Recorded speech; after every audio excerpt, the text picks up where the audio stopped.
Applied marketing research can be either quantitative, or quant for short, or qualitative, qual for short.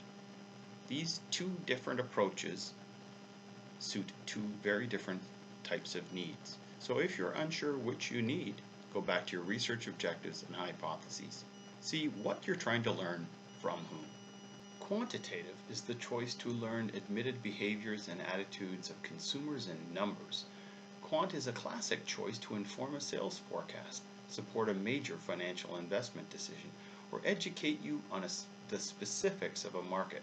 What is consumed where, how often, and by whom? Would you like to know market share? That's a question of how many are sold in a certain channel. That's quant. Want to learn how many times someone uses a cleaning product at home, or listens to a radio station, or watches a certain TV program. Those are home diary panel needs, another quant tool. Want to know how many people intend to vote for a certain candidate in an upcoming election? That's a poll, another quant method. Want to know how satisfied customers were with a recent stay at a Holiday Inn?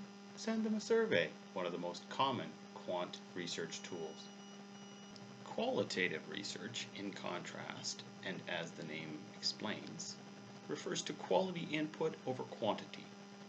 It's used to get fresh ideas, or to answer questions about why, or why not, or what's new, or what are you not telling me, or what if. Qual will not give findings that are statistically based or can be reliably extrapolated. So why do qual? Qual may be used to reveal new ideas or opportunities, or to unveil unrecognized threats or risks. It is used to draw input from audiences that are hard to reach, audiences that of specialists, mavens, VIPs, and influencers to gain insight from a quality audience, deep learning.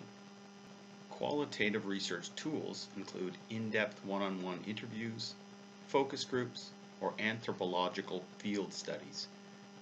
In all of them, the audience is exposed to a certain stimuli or set of exercises, and then we get their response. Qual is also useful to reach audiences that are reluctant to do surveys, or to get input on situations that are hypothetical. You might meet a few top cardiologists, for example, show them something rather complex, such as the preliminary clinical results for a new heart drug, then get their gut reaction and explore in depth how, hypothetically speaking, their prescribing behavior might change if that drug becomes available. Under what circumstance will they be likely to use it? For what kinds of patients? It's often a challenge to get consumers or audiences into a hypothetical mindset. You might arrange a focus group of Ferrari car owners to learn their reaction if Ferrari were to launch a new SUV. How would they feel? Would they respect their brand less, think that it had sold out and become less of a pure sports brand? What figures into the audience's thinking?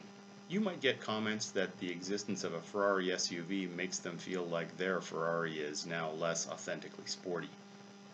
Yet you might also learn that their concern is subject to certain conditions. Well, if it's a 600 horsepower SUV, of course, that's different. Qual is also useful to find why consumers feel a specific way or do certain things. An anthropologist might follow a homemaker around all day, and if he or she makes a spill and cleans it up with a tea towel, the anthropologist might stop and inquire as to why they particularly selected a tea towel to fix that spill as opposed to a paper towel or a sponge or a mop. Qual is also used to acquire consumer verbiage or consumer language. You might run some focus groups of athletes to try to find out what does it feel like to work out despite and through the pain. And they might say, well, you just do it. And that might create an idea for a new ad slogan. Are qual and quant used together? Oh yes. Let's imagine that Puma, the athletic brand, considered entering the hockey equipment market against Bauer and CCM. Puma staff might first do a market assessment to find out how big that market is in units or dollars. That's Quant. In addition to that Quant market audit data, Puma might actually conduct surveys with hockey players to ask how satisfied they are with their current hockey equipment, how loyal they seem to be to their current brand, and, for example, when they intend to replace their current hockey equipment. So far, all quantitative research. But Puma might also decide that it's opportune to do qualitative research to explore some what-if reactions to a Puma launch, or for insight from hard-to-reach audiences.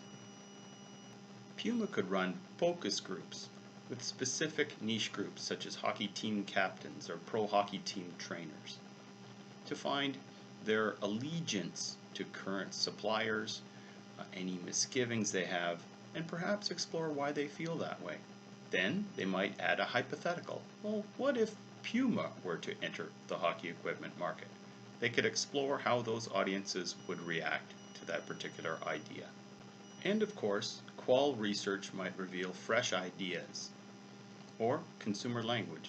A hockey captain might say that equipment had better be Kevlar tough. And that thought might suggest to Puma staff an intriguing brand licensing idea. Imagine it now, Puma's Kevlar coated shoulder pads. So, first consider your research need. What do you need to learn and from whom? Then decide whether it's appropriate to go into the quantitative research toolkit or the qualitative toolkit.